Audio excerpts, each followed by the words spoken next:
Applications of centripetal force, यानी सबसे पहले तो हम ये समझते हैं जी कि सेंट्रीपिटल फोर्स होती क्या, फिर उसकी हमारी आम लाइफ में कहाँ पर ज़रूरत हमें पेश आती है। यानी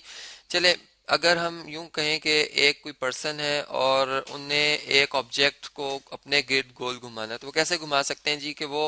एक धागे को, ठीक है, एक धागे के एक सिरे को अपने हाथ में पकड़ लेंगे, ठीक है, और उसके दूसरे सिरे के साथ वो ऑब्जेक्ट बांध देंगे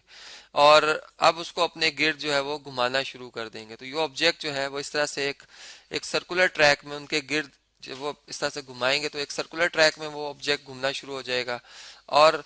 हम ये कहेंगे कि वो ऑब्जेक्ट जो है वो एक ट्रांसलेटरी मोशन परफॉर्म कर रहा है जो कि सर्कुलर, इसकी टाइप जो है वो सर्कुलर मोशन है और बॉडी सर्कल में मूव होना शुरू हो गई है। अब अगर हम इस पे सोचें तो हमने देखा कि जो पर्सन है वो अपने हाथ से उस ऑब्जेक्ट को पर एक फोर्स लगा रहे हैं जिसकी डायरेक्शन उनकी सिमत में है। यानी ये मैं जो फोर्स आपको शो करके बता रहा हूँ वेक्टर रिप्रेजेंटेशन में, ये फर्ज करें ये उस सेंट्रीपिटल फोर्स की जो है मैग्नीट्यूड और डायरेक्शन को शो कर रही है। तो फिर जो पत्थर है वो भी उन पर्सन पे उतनी अमाउंट में फोर्स लगा रहा होता है जो कि फिर सेंटर से, यानी अगर फर्ज करें हमने यहाँ से बांधा हुआ तो यहीं से आउटवर्ड एक्ट कर रही होती है, ठीक है। जो कि यहाँ पर मैंने कुछ थोड़ा मोटा अगर मसला हो कि फिगर में तो आप इसे इग्नोर कीजिएगा। तो यहाँ पर अगर इस तरह से ये रिएक्शन फोर्स भी उतनी होगी जो कि सेंट्रीपिटल फोर्स के बराबर है, जिसे हम सेंट्रीफ्यूगल फोर्स कहते हैं। तो ये इस तरह से इसे बैलेंस करती है और ये ऑब्जेक्ट जो फिर उन पर्सन के हाथ के ऊपर नहीं आके गिरता या उनकी तरफ नहीं आता बल्कि उधर ही अपनी जगह पे रहता है और एक दायरे में मूव करता रहता है। तो इस तरह से ये दोनों फोर्सेस एग्जिस्ट करती हैं जिनकी डायरेक्शन एक दूसरे के अपोजिट होती है। अब इसी बात को अगर हम यूं देखेंगे, एक जमीन के गिर्द जो जो चांद रिवॉल्व कर रहा होता है, मूव कर रहा होता है, अगर हम उसको देखें तो वो भी जमीन जो इस पर सेंट्रीपिटल फोर्स प्रोवाइड कर रही होती है उसकी वजह से होता है। यानी कि चले मैं यहाँ पे अर्थ बनाता हूँ, फर्ज करें कि ये हमारी अर्थ है जी, ठीक है, ये मैंने ब्लू कलर में बना दी है इसे, और जो ये है ये मून है, ठीक है। अब मून जो है वो जमीन की ग्रेविटेशनल फील्ड के अंदर है, लेकिन इस फील्ड की स्ट्रेंथ इतनी ज्यादा नहीं है कि ये चांद को अपनी तरफ खींच ले, यानी चांद जमीन पर आकर गिर जाए। क्योंकि अब एक खास लिमिट होती है, अगर जमीन से खास हाइट पर हम एक ऑब्जेक्ट को फेंकते तो वो वापस जमीन पे ही आ जाता है, बजाय बजाय कि उसके गिर रिवॉल्व करे वो जमीन पर ही वापस आके गिर जाता है। क्योंकि ग्रेविटी की स्ट्रेंथ इतनी, ग्रेविटेशनल फील्ड की स्ट्रेंथ बहुत ज्यादा होती है उस जगह पर। लेकिन अब हम कहते हैं कि चांद जमीन पर नहीं आता, लेकिन जमीन की फिर भी फोर्स इस पर एक असरअंदाज हो रही होती है जो कि जमीन इस पर लगा रही होती है, जो कि सेंट्रीपिटल फोर्स। और इससे जो एक्सलेरेशन प्रोड्यूस होती है, यानी जो ये एक बॉडी जो सर्कुलर ट्रैक में मूव कर रही है, इसकी जो वेलोसिटी में तब्दीली आ रही है वो इसकी डायरेक्शन की वजह से आ रही है। तो वो हमने देखा था कि उसकी डायरेक्शन जो सेंट्रीपिटल एक्सलेरेशन की डायरेक्शन है वो भी टुवर्ड्स सेंटर ही होती है, यानी टुवर्ड्स द अर्थ के सेंटर की तरफ होती है। और फिर दूसरी बात ये कि जो मून है, मून जो है वो भी अर्थ पे एक फोर्स लगा रहा है जिस जो कि बिल्कुल जिसकी मैग्नीट्यूड जो है वो सेंट्रीपिटल फोर्स की मैग्नीट्यूड के बराबर होती है, लेकिन डायरेक्शन जो है इसके अपोजिट होती है। तो वो इस तरह से हम देख सकते हैं। यानी हमने देखा कि जब भी एक बॉडी एक सर्कुलर ट्रैक में मूव करती है तो ये दोनों फोर्सेस एकदम से आ जाती हैं, और अगर ये दोनों ना हो या बैलेंस ना हो तो वो कभी बॉडी सर्कुलर ट्रैक में मूव नहीं कर सकती। यानी सेंट्रीपिटल फोर्स कम हो या सेंट्रीफ्यूगल फोर्स उसको उसको ना मिले तो फिर ये बॉडी सर्कुलर ट्रैक में मूव नहीं कर सकती। तो इसी बात को अगर हम अपने जहन में रखें तो एप्लीकेशन के हवाले से अगर हम देखें तो हमने देखा कि जो बैंकिंग ऑफ रोड कर दी जाती है ये क्यों की जाती है। यानी बैंकिंग ऑफ रोड क्या होती है कि रोड को एक तरफ से जो है वो नीचे और दूसरी उसकी, यानी एक साइड नीचे होती है और एक साइड ऊपर होती है, जैसे इंक्लाइंड प्लेन है, इस तरह से उसको बना दिया जाता है। अब ये ऐसा क्यों बनाया जाता है, अब इसके रीजन को जरा हम सोचते हैं। यहाँ पर देखें कि हमने देखा कि एक जो स्ट्रेट रोड है, ये इस तरह से एक स्ट्रेट रोड है जिसपे कि एक कार अगर मूव कर रही है, ठीक है, ये फर्ज करें एक कार है, यहाँ पे मैं एक कार बनाता हूँ जी, ये कार मूव कर रही है। अब ये बड़ी आसानी से इस पे मूव कर सकती है और अपनी एक वेलोसिटी जो मेंटेन कर सकती है। यानी हम ये जानते हैं कि इस टाइम इसका वेट डब्ल्यू जो है वो डाउनवर्ड एक्ट कर रहा है जो कि mg के बराबर है। तो नॉर्मल रिएक्शन ऑफ द जो सरफेस है, यानी जो रोड है, उसने इसको बैलेंस किए हुए है और वो आर है जो कि ऊपर की डायरेक्शन में जो कि बैलेंस्ड है। और बॉडी पर अगर हम देखें तो इसके इंजन की एक फोर्स लग रही है जो कि ये जो कांटेक्ट फोर्स है इसके टायर और रोड के दरमियान, वो उस ग्रिप से ये इंजन जो है फोर्स लगा, यानी इंजन जो फोर्स लगाता है वो फिर टायर पर जाती है, और टायर जो है वो रोड के दरमियान और जो टायर के दरमियान एक ग्रिप होती है उससे वो उस रोड को पीछे धकेलते हैं, और रोड फिर इसको आगे रिएक्शन के तौर पर धकेलती है, तो फिर ये गाड़ी मूव हो रही होती है। यानी एक्शन एंड रिएक्शन भी हम यहाँ पर देख सकते हैं। यानी फ्रिक्शन जो मोशन के दौरान मुसलसल असरअंदाज हो रही होती है वो काइनेटिक फ्रिक्शन होती है, जिसकी डायरेक्शन बैकवर्ड होती है, और इंजन जिसमें एक मोशन क्रिएट कर रहा है या एक्सलरेशन प्रोड्यूस करता है उसकी डायरेक्शन जो है वो फॉरवर्ड होती है। तो ये बात तो हम जानते ही हैं। अब ऐसा है कि अगर आगे एक क्विक यू टर्न आ जाए, यानी एक इस तरह का एक यू टर्न आ रहा है, फर्ज करें अब गाड़ी को यहाँ से अगर मूव करना है, तो हम जानते हैं कि ये जो यू टर्न आ रहा है इसका ये एक सर्कुलर फॉर्म में ट्रैक है, ठीक है, और यहाँ पे सेंटीपीटल फोर्स जो है वो उसको गाड़ी को रिक्वायर होगी। अब गाड़ी अगर अपनी खास स्पीड से आ रही है, और अगर हम इस फार्मूला को अपने मद्देनजर रखें सेंटीपीटल फोर्स का, जो कि mv²/r होता है, तो इधर से हम देख सकते हैं कि रेडियस कम होगा तो सेंटीपीटल फोर्स बहुत ज्यादा चाहिए होगी, या सेंट्रीफ्यूगल फोर्स बहुत ज्यादा होगी, क्योंकि सेंट्रीफ्यूगल फोर्स का जो फार्मूला वो भी सेम यही होता है, लेकिन उसमें मैग्नीट्यूड की यानी मैग्नीट्यूड सेम होती है, लेकिन डायरेक्शन चेंज होने की वजह से हम नेगेटिव साइन पुट कर देते हैं। तो वो चलें, यहाँ पर मैं आपको समझा ही रहा हूँ कि आप देख सकते हैं। तो अब आप अगर यहाँ पे देखें कि कार जब इस जगह पे पहुंचेगी, यहाँ पे पहुंचेगी, तो अब यहाँ पर उसको इस अगर ट्रैक में मूव करना है और एक खास स्पीड से मूव करना है, तो सेंट्रीपिटल फोर्स की डायरेक्शन उसको चाहिए जो कि इनवर्ड होनी चाहिए, जो कि गाड़ी अपने टायर और रोड से हासिल करेगा, और उसकी डायरेक्शन जो है वो towards the centre of the track होगी, जिसका रेडियस मैंने आर शो किया हुआ है। लेकिन होता ऐसा है कि अगर गाड़ी अपनी यानी उसमें ये इतनी ग्रिप नहीं होती उसके रोड और टायर के दरमियान, तो वो सेंट्रीफ्यूगल फोर्स तो उतनी अमाउंट में एग्जिस्ट कर ही रही है, क्योंकि स्पीड तो गाड़ी की है, तो वो उसको बाहर की तरफ धकेल रही है उतनी फोर्स में।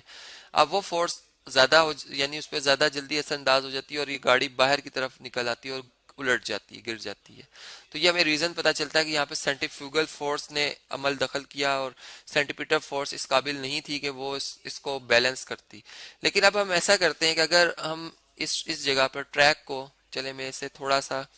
अब बैंकिंग ऑफ रोड का जो कंसेप्ट है वो अब यहाँ से हम समझ सकते हैं कि एक जब क्विक टर्न आता है, जैसे रेसिंग कार के हवाले से हम देखते हैं, या फिर हम देखते हैं कि जब हम हिल एरियाज में मूव कर रहे होते हैं, तो रोड को एक तरफ से, यानी फर्ज करें यहाँ से अगर मैंने क्विक टर्न लेना है, तो रोड को यहाँ से थोड़ा सा ऊपर बना दिया, यानी ये इसकी पुरानी अगर आप देखें तो ये इस वक्त थी रोड, ठीक है, इसको थोड़ा सा एक तरफ से ऊपर कर दिया जाता है, और इसमें जो इंक्लिनेशन है वो बना दी जाती है एंगल थीटा के वाले से। यानी अब रोड यहाँ से थोड़ी सी ऊपर है, बेंड हुई हुई, इस तरह से ऊपर की तरफ हुई हुई, इंक्लाइंड हुई हुई है, और अब हमारा जो ट्रैक है वो इस तरह का है, ट्रैक है, ठीक है, यानी यहाँ जहाँ तक ये सर्कुलर ट्रैक रहता है, रोड इस तरह से ऊपर ऊपर है, और फिर यहाँ से आके बिल्कुल ये स्ट्रेट हो जाती है। अब ये ऐसा क्यों किया जाता है, अब हम इस बात को यहाँ से समझते हैं। यानी ये फर्ज करें कि हमने इंक्लाइंड प्लेन यहाँ पर लिया जो एंगल थीटा बना रहा है, और कार जो है इस वक्त फर्ज करें कि कार अगर हम देख रहे हैं, उसका फ्रंट देख रहे हैं कि ये इस तरह से हमें नजर आ रहा है जी, ये इसकी बॉडी है, ठीक है, एक रेसिंग कार को ही बना लेते हैं, यहाँ पर रेसिंग कार कुछ इसी शेप की होती है, ठीक है, ये इस तरह से इसका फ्रंट होता है, यहाँ से ये ड्राइवर की सीट हमें नजर आ रही है, ठीक है। अब इसका जो वेट है रेसिंग कार का अगर हम वो देखें, तो ये यहाँ से सेंटर से downward toward the earth act कर रहा है, ठीक है, जबकि फ्रिक्शन जो है टायर और रोड के दरमियान वो ऊपर की तरफ है, ठीक है, नहीं तो गाड़ी तो इस तरह से जमीन की तरफ ही नीचे गिर जाए, ठीक है। अब ऐसा है कि ये फ्रिक्शन ऊपर की तरफ है, जिसे मैं एफ कह रहा हूँ। और दूसरी बात यह है कि जो नॉर्मल रिएक्शन होता है अर्थ यानी सरफेस का और बॉडी का, वो परपेंडिकुलर टू द, यानी हम कहते हैं कि वो सरफेस जो है परपेंडिकुलर नॉर्मल रिएक्शन होता है सरफेस के साथ। तो ये सरफेस अगर इस तरह से, तो ये आप देख सकते हैं ये इसका नॉर्मल रिएक्शन, जिसकी मैग्नीट्यूड जो है वो यहाँ पर इस वेट के बराबर होती है, ठीक है। अब यहाँ पर अगर हम देखें तो ये जो सरफेस है वो कुछ इस तरह से है, ठीक है, यानी ये रिजॉल्व हुई हुई है, इसके हमें यानी ये डिस्ट्रीब्यूट हुई हुई है, इसका कुछ फैक्टर जो है या कुछ इसका हिस्सा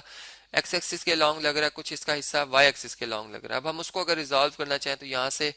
एक्स कंपोनेंट और वाई कंपोनेंट के लिए इस तरह से हम दो म्यूचुअली परपेंडिकुलर लाइंस जो है वो ड्रॉ कर सकते हैं, ये एक्स के लिए है और ये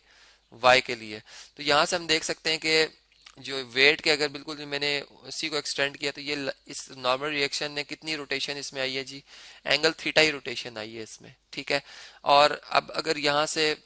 ये इस तरह से हम देखें तो ये हेड टू टेल रूल के मुताबिक एक कंपोनेंट इसका अलोंग इस वेट के अपोजिट डायरेक्शन में होगा, इसे वाई एक्सिस में कह सकता हूँ, ठीक है, ये, और एक होगा इसका एंगल थीटा के सामने वाला जो कि ये आ रहा है आपके सामने, ठीक है, ये हेड टू टेल रूल के मुताबिक। तो ये टुवर्ड्स द सेंटर इसकी डायरेक्शन, जो कि नेसेसरी सेंटीमीटर फोर्स प्रोवाइड कर रहा है। अब ये जो एंगल के सामने, इसलिए से मैं इसका एक्स, इसको मैं यानी ये थीटा के सामने जो साइड होती है ये बेसिकली परपेंडिकुलर होती है, लेकिन ये एक्स एक्सिस के डायरेक्शन के साथ पैरेलल, ऐसे मैंने एफ एक्स कहा इसे, और ये एफ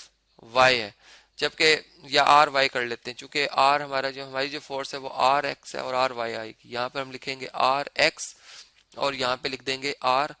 वाई। अब जो आर एक्स कंपोनेंट है इस फोर्स का, ये से नेसेसरी सेंटीमीटर फोर्स प्रोवाइड कर, और अगर हम यहाँ पर रिजॉल्व कर दें कंपोनेंट्स इस नॉर्मल रिएक्शन के, तो आप देख सकते हैं कि ये थीटा के सामने वाली साइड परपेंडिकुलर है, ये एडजेसेंट साइड है जी बेस, और ये वाली साइड जो ये हाइपोटेन्यूज साइड है। तो आप यहां से अगर ट्रिग्नोमेट्रिक रेशियो की मदद से अगर देखें तो साइन ऑफ थीटा किसके इक्वल होता है जी, perpendicular side over hypotenuse side के, जबकि कोसाइन थीटा जो है ये किसके इक्वल होता है जी, ये बेस साइड, यानी रेशियो होती है base side over hypotenuse side के। तो यहां से अगर इनकी वैल्यूज को इसमें लिख दिया जाए तो साइन थीटा किसके इक्वल आ जाएगा जी, साइन थीटा इक्वल टू आ जाएगा, परपेंडिकुलर साइड है आर, ये देखें आर, यहाँ पर अगर आप देखें तो परपेंडिकुलर साइड है एंगल थीटा के सामने आर एक्स, ठीक है, ओवर आर। तो यहाँ से मैग्नीट्यूड फॉर्म में अगर हम देखें तो आर एक्स जो है वो इक्वल टू आ जाएगा आर साइन थीटा के, यानी इस नॉर्मल रिएक्शन का वो कंपोनेंट जो कि एक्स एक्सिस के लॉन्ग, या जो सेंटर जिसको हम कहते हैं सेंटर ऑफ द जो सर्कुलर ट्रैक है इसकी डायरेक्शन में जो फोर्स लग रही है वो आर साइन थीटा, जो कि इसे नेसेसरी सेंटीमीटर फोर्स प्रोवाइड करेगा, जो कि हम कह सकते हैं कि वो M V square over R है, और वो बॉडी अपने आप को मेंटेन करेगी, यानी थोड़ी सी स्पीड को भी स्लो करेगी, क्योंकि हम देख रहे हैं वी स्क्वायर आ रहा है इसमें, और रेडियस तो अपनी जगह पर कांस्टेंट है, वो तो हम कम या ज्यादा नहीं कर सकते। हाँ ये कि थोड़ा सा गाड़ी अपने रेडियस को बढ़ाने के लिए थोड़ा सा ट्रैक से ऊपर की तरफ जा सकती है, इधर आ जाए, ठीक है, तो वो हम कर सकते हैं। और इसी तरह से अगर यहाँ से देखें तो कोसाइन थीटा जो है ये, अगर कॉस थीटा जो है ये किसके इक्वल होता है, बेस साइड। अब बेस जो है एडजेसेंट साइड है, जो कि आर वाई बनती है एंगल थीटा के साथ, जो हम जुड़ी हुई साइड है। ये अगर आप देखें ये नॉर्मल है, ठीक है, 90 का एंगल है, इसके सामने ये पर ऑरेंज कलर में जो है ये तो हाइपोटेन्यूज है। तो ये आप इस तरह से अगर यहाँ पे देखें तो आपको ये बातें समझ आएंगी। तो अब अगर हम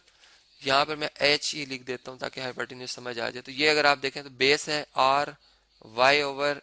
आर, तो यहाँ से y कंपोनेंट जो फोर्स आएगी वो हमारे पास r कोसाइन थीटा है, जो कि बॉडी बैलेंस कर देगी r कोसाइन थीटा किसके साथ जी, वेट के साथ, w के साथ, जो कि mg के इक्वल होता है। तो इस तरह से ये बैलेंस हो जाता है। जबकि फोर्स जो है फ्रिक्शन है, अगर इसके भी कंपोनेंट रिजॉल्व कर लें तो एक इसका एक्स एक्सिस के अलॉन्ग लग रहा है कंपोनेंट, ठीक है, और एक इसका वाई एक्सिस के अलॉन्ग लग रहा है। तो इससे भी हम यहाँ से इस फोर्स F जो स्मॉल f है फ्रिक्शनल फोर्स, इसके भी कंपोनेंट्स हम यहाँ से फाइंड आउट कर सकते हैं, और फिर देख सकते हैं कि कैसे ये हमारे मोशन को आसान बना देते हैं।